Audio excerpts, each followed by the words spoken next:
¿Qué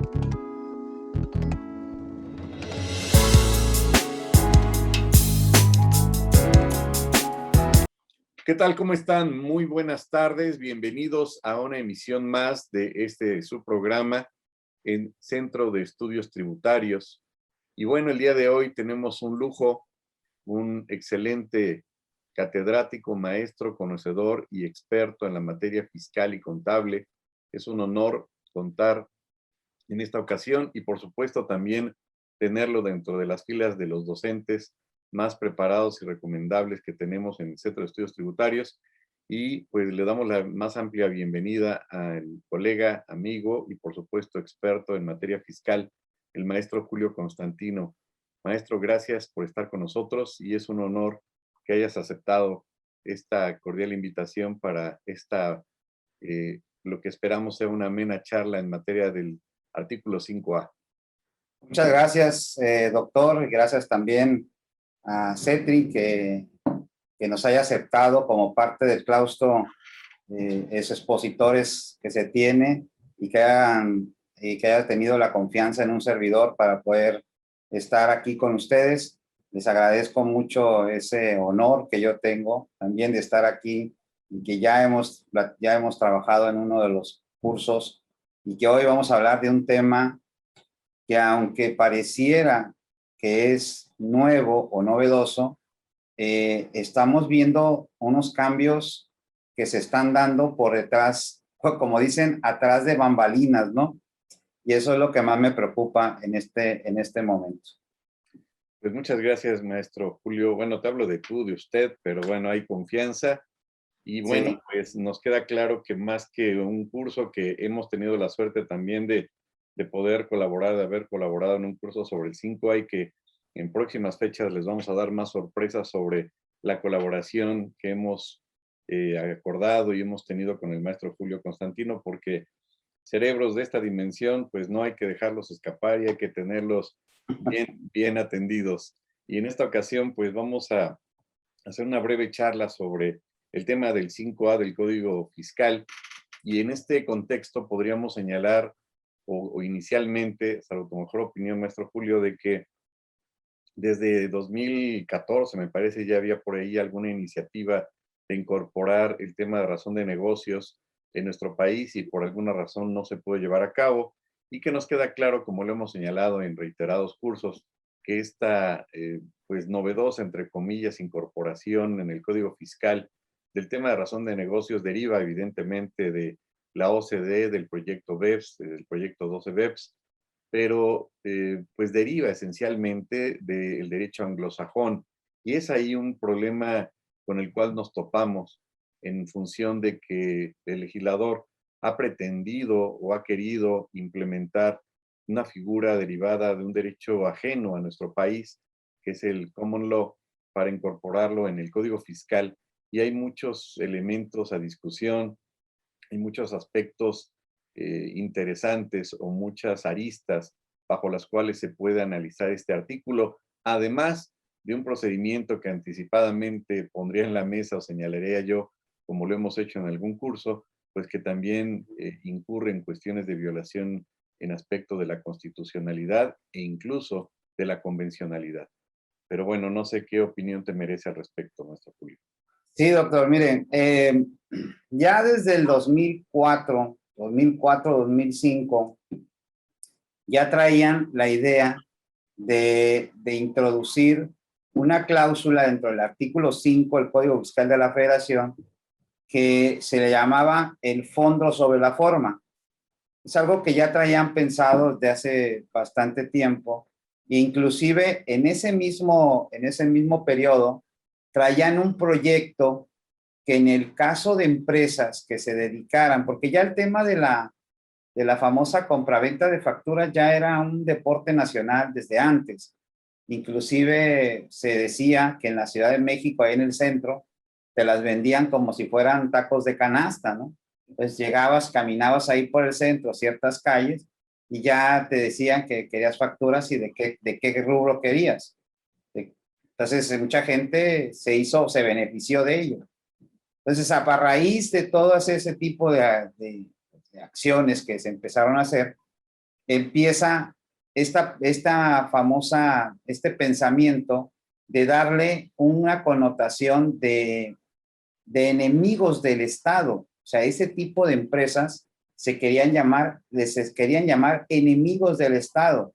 Entonces, en el 2004 se empiezan a preparar esa iniciativa y aparece una de las doctrinas que es el fondo sobre la forma, que en las doctrinas del derecho anglosajón, como bien lo comentas, hay varias doctrinas, también en el derecho alemán tiene su doctrina, pero básicamente 4 son las que han estado rondando, como es la doctrina de la sustancia económica, del propósito, del beneficio, el test de beneficio del propósito, el Benefit Test Propus que le llaman, la doctrina de la simulación, y hay otras doctrinas más, ¿no? Y el fondo sobre la forma, que es una que les interesó a México en ese momento. Desafortunadamente, en ese momento histórico no pasó la reforma. ¿Por qué? Por cuestiones políticas, o porque ¿por qué? Porque no encaja en el derecho que tenemos nosotros. Nosotros tenemos un derecho mezcla de francés y alemán junto con algo de español, que no tiene nada que ver con un derecho inglés o Estados Unidos, como es el famoso Common Law. Entonces, en esa misma reforma venía que estas empresas que se descubrieran que estaban haciendo ese tipo de actos ilegales, se iban a declarar como enemigos de gobierno, enemigos del Estado, e iban a entrar en un proceso de disolución y liquidación de la empresa, y los socios iban a estar en un listado en donde ya no podían ser socios en otras empresas. Entonces, ese era el plan que se tenía. Pero en ese proceso legislativo del año 2005 pasó que no lo pasó, simple y sencillamente porque era ilegal, ¿no? Porque estaban trayendo de un derecho ajeno al de nosotros, o sea, traían una modalidad que aunque se vea muy bonito, pero no encajaba porque se violentaban algunas cuestiones, garantías individuales, ¿no? En su momento. No pasó, y entonces llega el proceso hasta el 2014, ya con el tema de BEPS que venía de 2012. Viene en 2014 la reforma, se incorpora el famoso 69B, en donde le estaban dando entrada a la acción 5 de los BEPS, que es el tema de esos traslados de beneficios fiscales y de intercambio de información. Y pues obviamente el 69 fue una novedad en el 2014, empezó a crear ciertos beneficios tributarios a las empresas, al fisco, y a su vez inicia el 17H, que es la cancelación del famoso sello digital. Después de 2014 a 2018, pues, ¿qué pasa? Hubo muchos reverses, hubo mucho juicio con cuestión del procedimiento del 69B, y se empiezan a ganar algunos juicios. 2018 hay otra reforma, y básicamente el procedimiento 69B se mejora. Y eso es normal, siempre hay una reforma, conforme va pasando el proceso, prueba y error, que así es como les gusta en el proceso legislativo en México. En otros países no es así.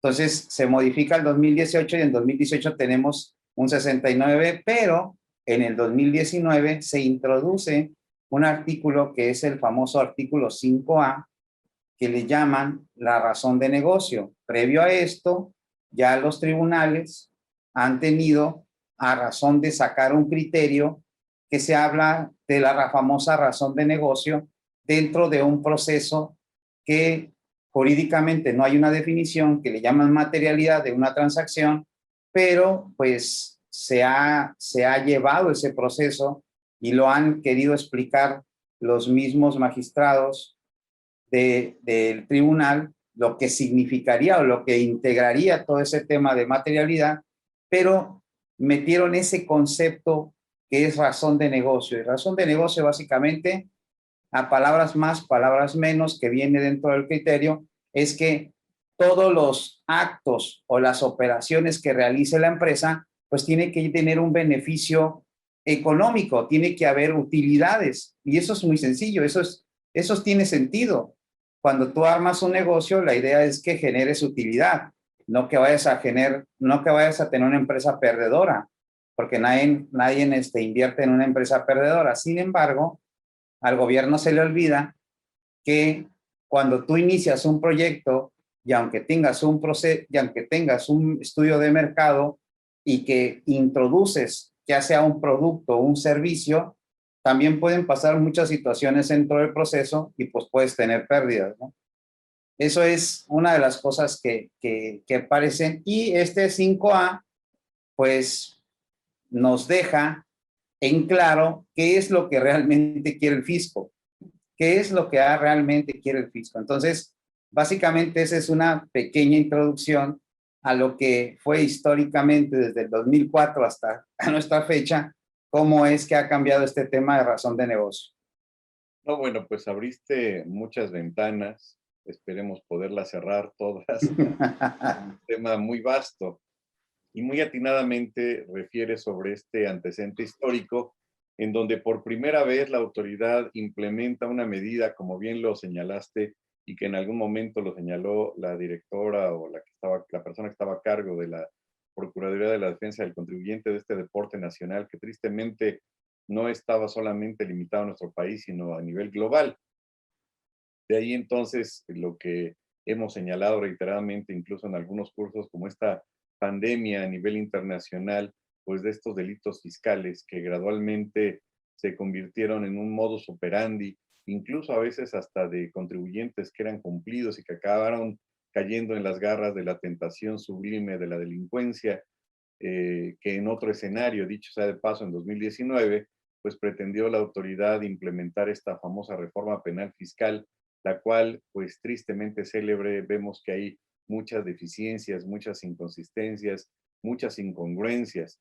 Ya para ello, pues después te invitaríamos para comentar sobre ese tema, pero el punto que me llama mucho la atención es que al parecer es la primera vez en la cual la autoridad fiscal, o en su carácter de fiscalizadora, analiza o pretende validar, por decirlo de alguna forma, los actos jurídicos del contribuyente, es decir, entra directamente al terreno del contribuyente, que de alguna manera, si estás de acuerdo, pues ya se venía dando ese escenario en el 69B y complementa o conlleva este escenario al tema de la materialidad, que como hemos visto, pues ya está ahora sí que infestado en todo el código fiscal el tema de la materialidad. Ya se habría discutido en algún momento que en el 69, pues la autoridad es juez y parte, que le da mucho énfasis o mucha atención y pone todos los reflectores en el famoso EFO, en la empresa que factura las operaciones simuladas, o como les dicen por ahí, los factureros, pero pareciera como que descuida a los que realmente están cometiendo el ilícito, que son los EDOs, ¿no? Los que deducen las operaciones simuladas. Pareciera, como dice el buen maestro Ambrosio Michel, que le mandamos un cordial saludo, pues que el 69 fue elaborado por varios legisladores y que ya al final pues ya como que no tenían ni idea de cómo tenían la intención de terminar la redacción del 69. Muy desafortunada, en mi humilde punto de vista, la regulación para los EDOs. Y en concreto, por supuesto, ya cuando la autoridad se atreve, entre comillas, a tratar de implementar o más bien tropicalizar la figura del 5A, pues vemos que incurre en muchos tropiezos, valga la expresión. Cabe señalar, y aquí tú me corregirás, que al parecer todavía no se publican las reglas de carácter general que, según presume el artículo 5A, deberán de establecer o regular el procedimiento. Pero ya de entrada, pues nos deja en claro que la única forma o mecanismo a través del cual la autoridad va a analizar o va a validar esta famosa razón de negocios que acabas de señalar como ese beneficio económico razonablemente esperado, que deja muchas puertas abiertas y muchas dudas, pues va a ser a través de las facultades de comprobación, que hasta donde tenemos conocimiento, pues todavía no se ha implementado, verbigracia por la pandemia, y también, pues porque estas reglas no han sido publicadas aún. Desconocemos o desconozco si ya esté lista o ya se esté cocinando estas reglas, pero pues por el momento no la ha podido llevar a cabo la autoridad.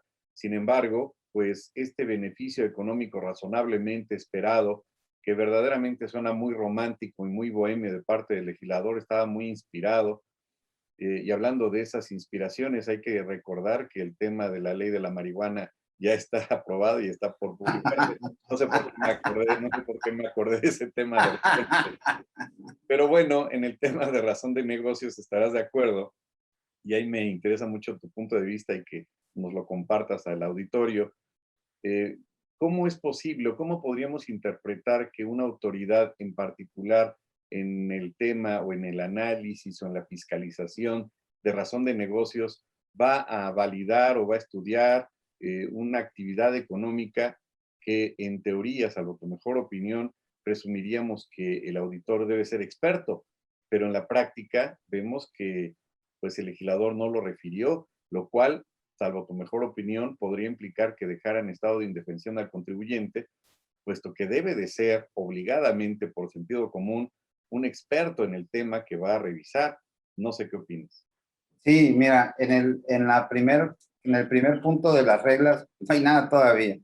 O sea, yo creo que la autoridad no sabe ni cómo va a hacer eso, ¿no? O sea, les pusieron un artículo que no tienen la menor idea qué es lo que van a revisar ni cómo lo van a hacer. Número dos, ¿qué es lo que está sucediendo hoy día? La autoridad, si nosotros nos recordamos en la reforma de este 2021, se modificó el artículo 33, fracción primera, inciso I, adicionaron un inciso. ¿Qué es lo que especifica ese inciso I de ese artículo 33? Pues que periódicamente la autoridad va a empezar a dar a conocer de manera periódica y en general a los contribuyentes de la Ley de Impuestos sobre la Renta parámetros respecto a la utilidad, conceptos deducibles, tasas efectivas de impuestos que presentan otras entidades o figuras jurídicas que obtienen ingresos, contraprestaciones, márgenes de utilidad por la realización de las actividades con base en el sector económico o a la industria que pertenece. ¿Por qué estoy hablando de esto? Y ahorita voy a contestar la pregunta. Simple y sencillamente, si no tienen reglas y no saben cómo van a hacer el procedimiento, pues tienen que empezar por un lado que sea más sencillo. ¿Cuál es? Pues que ahora, hace unos días, publica la página del SAT una serie, unos parámetros de tasas efectivas de impuestos en base a ciertas actividades. Son aproximadamente 40 páginas. Y dice, esto es para grandes contribuyentes. Ojo, es para grandes contribuyentes. Entonces dice, a ver, un grande contribuyente debe de tener una tasa efectiva en el caso que me acuerdo, que es en la industria, en la fabricación de fármacos, es el 1.92% de tasa efectiva es lo que me tiene que pagar. Y luego volvemos a lo mismo, ¿en razón de qué? O sea, ¿en razón de qué voy a pagar ese impuesto si probablemente tuve una inversión o abrí una nueva línea o tuve que pagar a deudos que tenía? ¿Cómo vas a decir a mí que te voy a tener una utilidad del 1.92? Porque el oficio que emite el mismo SAT dice, los grandes contribuyentes tienen que pagar. O sea, no veo razón, motivo, circunstancia para que esto entre en una operación. ¿Y tiene defensa? Me queda claro que sí.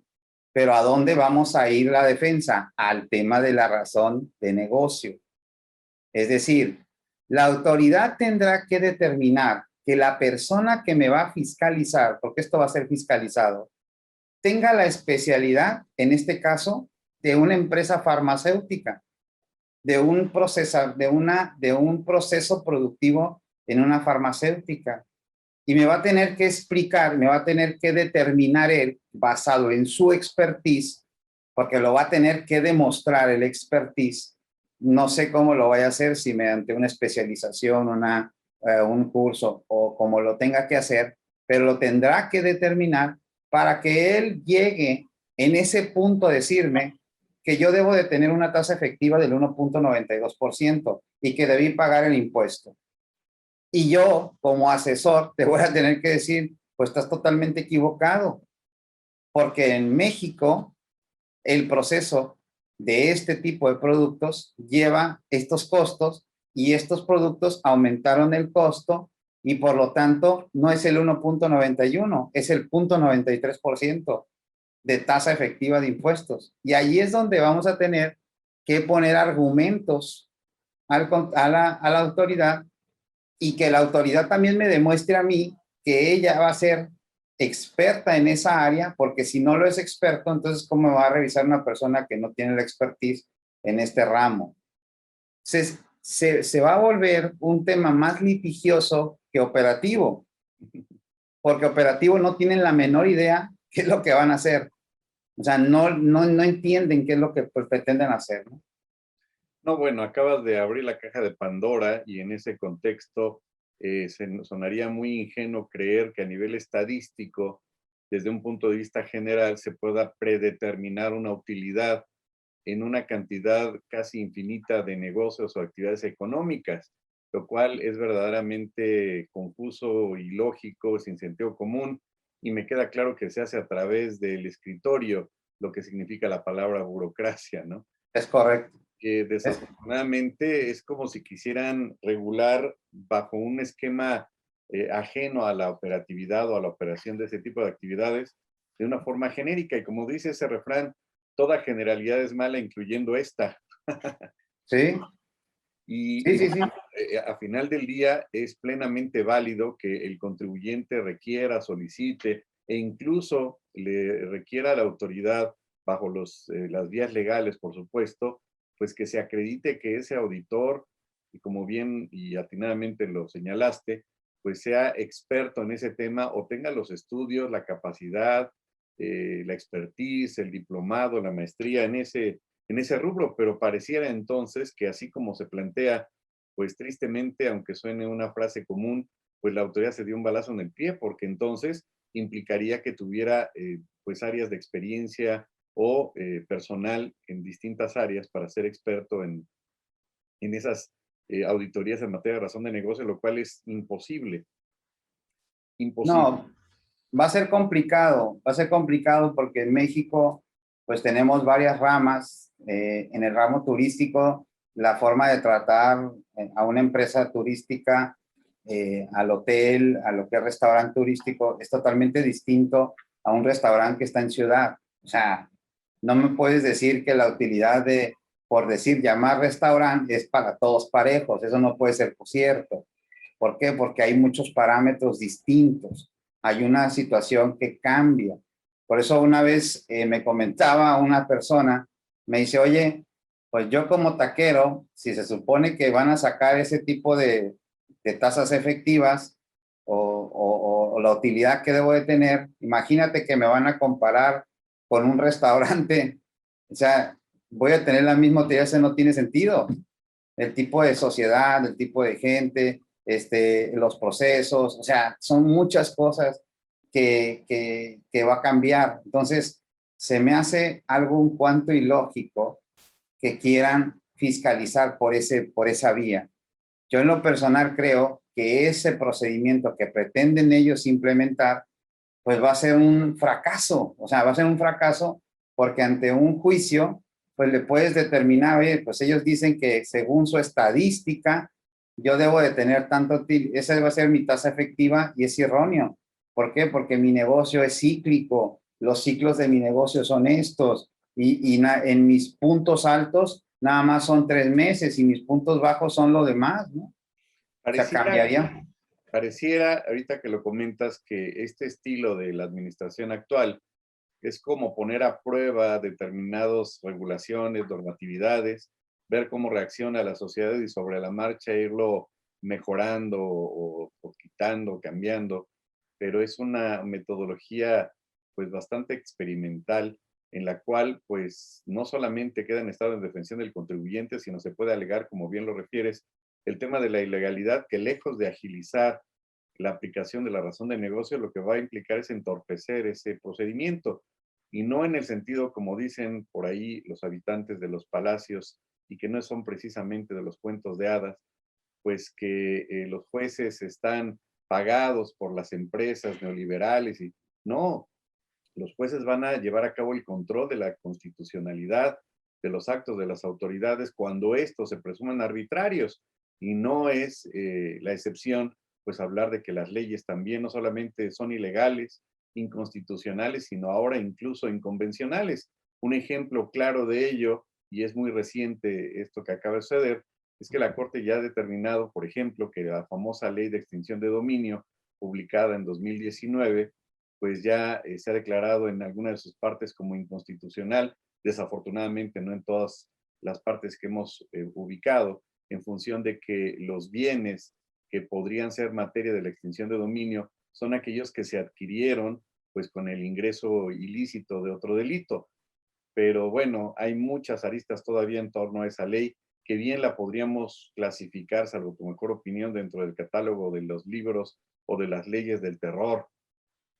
Y en este contexto, bueno, pues aunado a todo lo que ya señalas, que con ello también me acuerdo de que en alguna época, y suena algo muy añejo, pero así era en nuestro país, se fijaban los precios oficiales, ¿no? Como el de la azúcar. Sí. Y precisamente uno de los puntos que se estableció en la prohibición al respecto fue en el Tratado de Libre Comercio o en el entonces TLC, ahora que ya le cambiaron el nombre, Temec. el TEMEC famoso con Trump, pues se sigue regulando esa prohibición, que si bien es cierto en este tema de fijar una especie de utilidad oficial, pues se aproxima a la figura de la determinación oficial de la autoridad ahora a través de la utilidad, lo cual suena bastante fuera de lugar, ¿no? Bastante incongruente. Pero eso sería, perdonen la referencia, la punta del iceberg de todo lo demás que conlleva esta regulación, que yo la veo como una herramienta jurídica que no va a poder avanzar por una serie o una continuidad de inconsistencias legales, como por ejemplo, salvo tu mejor opinión, pues el hecho de que incorporen ahora por primera vez dentro de un procedimiento de facultades de comprobación a la Secretaría de Hacienda y Crédito Público, ¿no? Cuando en teoría entendemos que la forma a través de la cual se ha organizado la Secretaría de Hacienda y Crédito Público, acorde con lo que establece la Ley Orgánica de la Administración Pública Federal, y la razón por la cual se creó el Servicio de Administración Tributaria, es que es un organismo desconcentrado que va a llevar a cabo pues, las facultades de recaudación. Y entonces hay esa parte que no entiendo y que no embona en mi cerebro, cómo entonces le va a pedir opinión el SAT a la Secretaría de Hacienda, cuando entendemos que en teoría, de acuerdo a lo que comenté, pues la recaudación y la auditoría y la fiscalización le corresponde al SAT, no a la Secretaría de Hacienda y Crédito Público. ¿Qué opinión te mereces? Sí, es que mira, en ese punto, en las famosas parlamentos abiertos y en los debates, cuando llegaron al punto de ese comité, porque es un comité que le llaman ellos, pero un comité de ellos, ¿no? Es un petit comité entre ellos, ¿no? ¿Por qué la Secretaría de Hacienda y por qué no el Colegio de Expertos de Contadores, de Abogados, De la rama también. de todas las ramas, pues? El Banco de México, si quieres, también que le entre, la Comisión Nacional Bancaria de Valores, en temas de empresas bancarias. ¿Por qué no ellos? ¿Por qué la Secretaría de Hacienda y Crédito Público? Bueno, simple y sencillamente, como dicen ellos, porque la Secretaría de Hacienda y Crédito Público pues trae las bases económicas, la economía, y de alguna manera puede generar o puede tener información que va en base a precios, a márgenes de utilidad, etcétera, lo cual es erróneo. O sea, no pueden decirme a mí que la Secretaría de Hacienda va a formar parte de un comité que a veces ni idea tiene de cómo formar un presupuesto de ingresos y de egresos, porque a veces les fallan, no cuadran los presupuestos de egresos y de ingresos, y quiere todavía meterla a una situación tan especializada como es determinar si los actos jurídicos de los que realizó el contribuyente o el acto jurídico que va a estar en discusión, sí siguió, sí tiene parámetros económicos. Es decir, que si sí fue la intención de la empresa generar riqueza con ese procedimiento y que el tema fiscal fue algo secundario, que nunca se volteó a ver el tema fiscal, sino que el tema fiscal vino por, como dicen, por añadidura.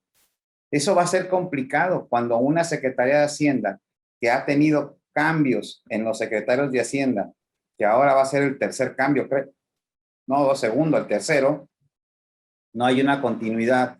Y este tercero va a empezar a meter gente y va a empezar a cambiar toda esta situación que tiene que ver con la famosa razón de negocio. Entonces, para mí sería un cuanto tanto dentro de las facultades que tenga la Secretaría de Hacienda y Crédito Público, pues no entraría en este punto. O sea, no pudiera estar aquí.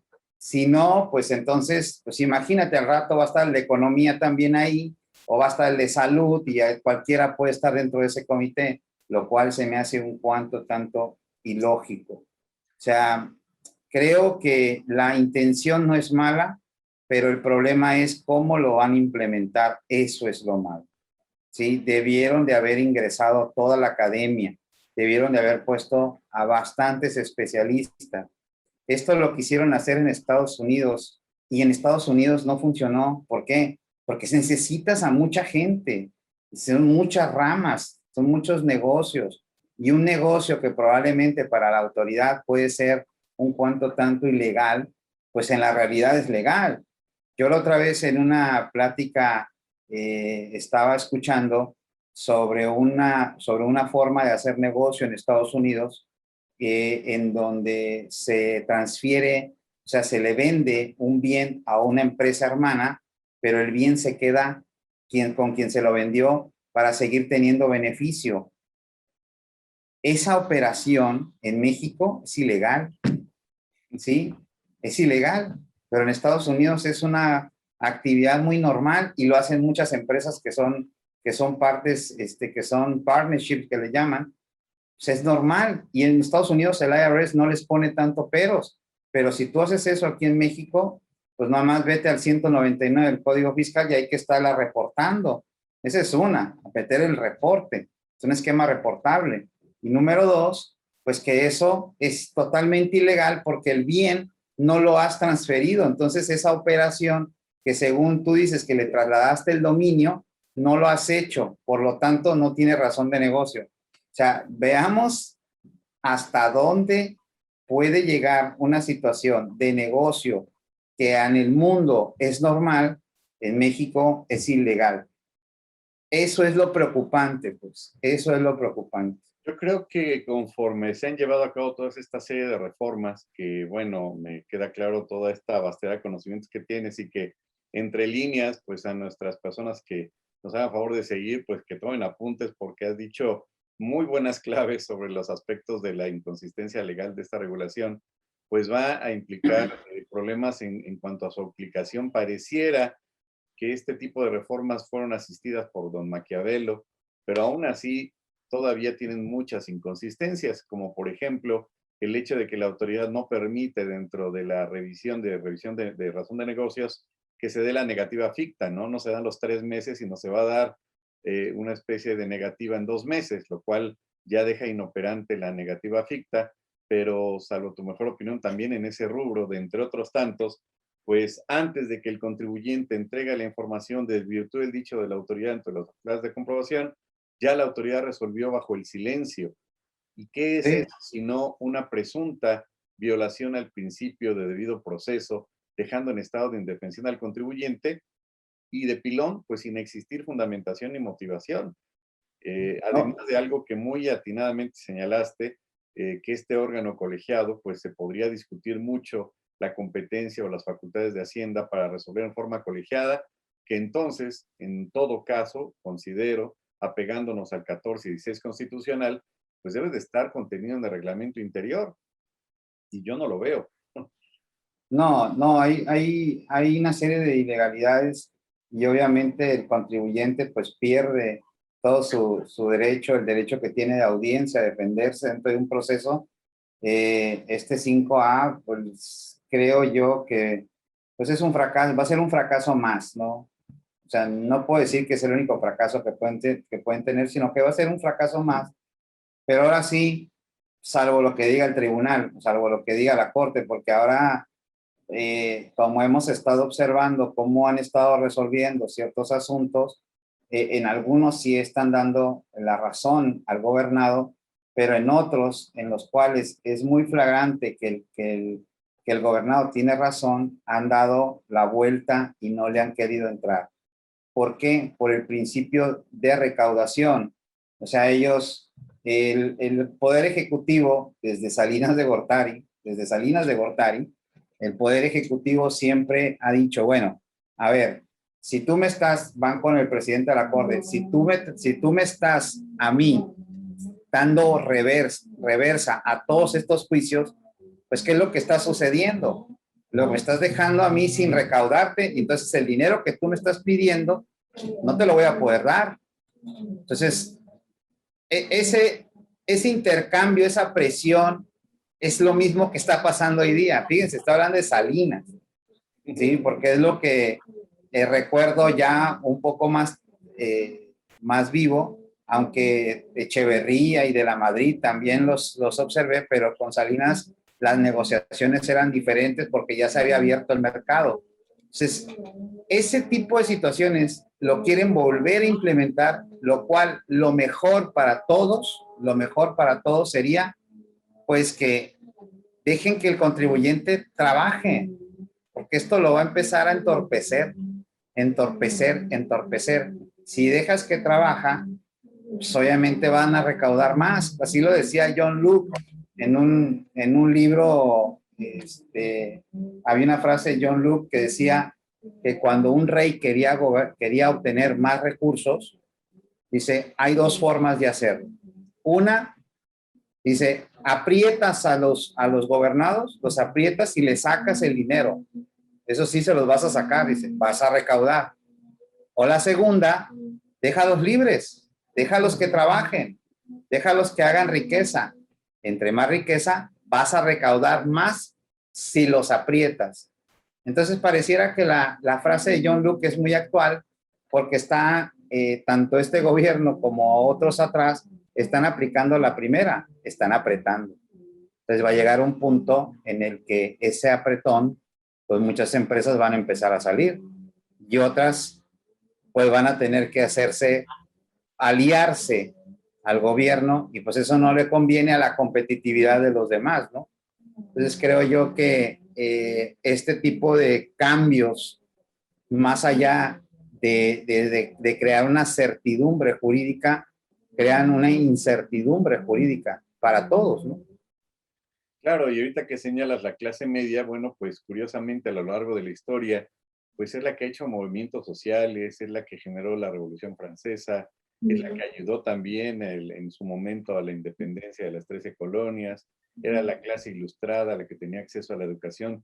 No ha sido la clase baja la que ha generado los movimientos sociales, ¿no? Es la clase media. Y desgraciadamente, pues existe hoy por hoy esa consigna lamentable de atacar, de ofender, de dividir y de creer que, no sé, quizás sea la clase baja la que pague el impuesto sobre la renta, cuando es la clase media la que mantiene este impuesto, que al final del día es la parte toral del presupuesto de donde se recibe todo y se recauda la gran mayoría de estos recursos del gasto público.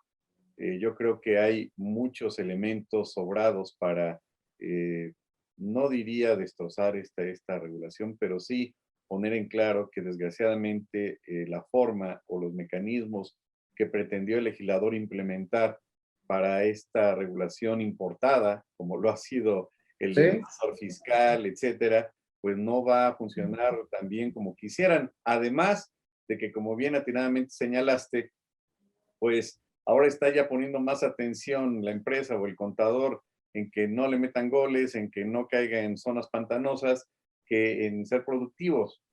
Un ejemplo clarísimo de ello, pues es el artículo 17H bis, que ahora yo he encontrado alrededor de 200 causales para la restricción temporal de sellos digitales. 260 causales, es verdaderamente escatológico, es fuera de lugar. Y bueno, la autoridad tiene a bien considerar causales que a veces no tienen nada que ver con la cuestión impositiva, pues para restringir sellos digitales y con ello, por supuesto, irremediablemente también frenar la economía, como si fuera necesario llevar a cabo ese tipo de medidas, ¿no? Además de que, como dijiste al principio, pues aplicar el derecho penal del enemigo o el derecho penal por excepción, en donde, pues, hoy por hoy, y es triste decirlo, tiene mayor penalidad un defraudador fiscal que un homicida. Nada más ahí te lo dejo en la mesa porque es verdaderamente aberrante, ¿no? Además de que el principio de presunción de inocencia, pues bien, gracias, no sé dónde esté, ¿no? Y bueno, ya habrá oportunidad y me encantaría que pudiéramos agendarlo para hablar la siguiente charla sobre el tema de la famosa reforma penal fiscal, que es todo un tema, un temazo, y que bueno, si Sí, tienes dentro de tu agenda un tiempecito, nos encantaría hablar contigo sobre ese tema. no, estaría muy encantado yo volver otra vez. Y sí, esa reforma que tiene su porqué, ¿no? Y su autor, el autor de esa reforma penal fiscal de considerar los delitos tributarios como parte de la seguridad nacional, tengo el honor, tengo el honor, aparte de pertenecer a CETRI, de pertenecer también al Centro de Estudios en lo Penal Tributario y eh, tengo la tesis doctoral del autor de esa reforma. Wow. Tengo la tesis doctoral del autor de esa reforma y la verdad que es de miedo, ¿no? Pero bueno, Es, la es, platicaremos en otra opción. es todo un tema, todo un tema. El 113 bis yo le llamo el delito del espantapájaros, ¿no? Ya lo especificaremos por qué. Sí, Parece que el autor, que es válido que lo reserves de esta propuesta, pues se le olvidó el 19 constitucional, caray, qué pena. sí, Pero bueno, ya lo platicaremos con calma. Ha sido sí. un verdadero agasajo, mi estimado Julio Constantino, el poder pues platicar y compartir algunos temas con la audiencia. Muchas gracias por tu tiempo. Entiendo que lo más sagrado que uno le puede dar a los demás es su tiempo, y más aún si lo dedicas a compartir el conocimiento. De verdad, muchas gracias por tu tiempo, por tu espacio. Sabemos que estás muy ocupado y te agradezco mucho el tiempo que nos has dedicado. No, muchas gracias, doctor. Es un honor siempre estar aquí con ustedes. Y sí, me toca dar curso en 2 horas. Tengo que dar curso en 2 horas. Te dejo comer. Tengo que dar un curso en 2 horas. La verdad me lo pidieron pero bueno, son temas que a veces me gusta, me apasiona estar enfrente de bastantes profesionistas, de gente que quiere aprender, de gente que le gustan los puntos de vista distintos y me gusta mucho charlar contigo y con bastantes colegas, amigos, de ya tiempo, corto, largo tiempo, porque nos introducimos al tema de tal suerte que podemos estar teniendo muchas aristas y nunca terminamos, ¿no? Pero sí es muy reconfortante. Estaremos al pendiente, estaremos atentos al llamado para la próxima de hablar de ese tema escabroso, pero interesante. Muchas gracias, les agradezco demasiado. No, gracias por tu tiempo y bueno, ya en su momento daremos algunas sorpresas que estamos preparando aquí con el maestro Constantino, que no quiero adelantar, pero va a ser algo muy, muy interesante que va a valer muchísimo la pena. Pues no me queda más que dar las gracias a todos ustedes por escucharnos, por darse este tiempo y bueno, pues síganse cuidando. También, maestro Constantino, hay que cuidarse por allá con todas las vacunas, no hay que bajar la guardia y nos vemos en la siguiente sesión y en estas charlas jurídicas. Gracias, maestro. Hasta luego, que estén muy bien.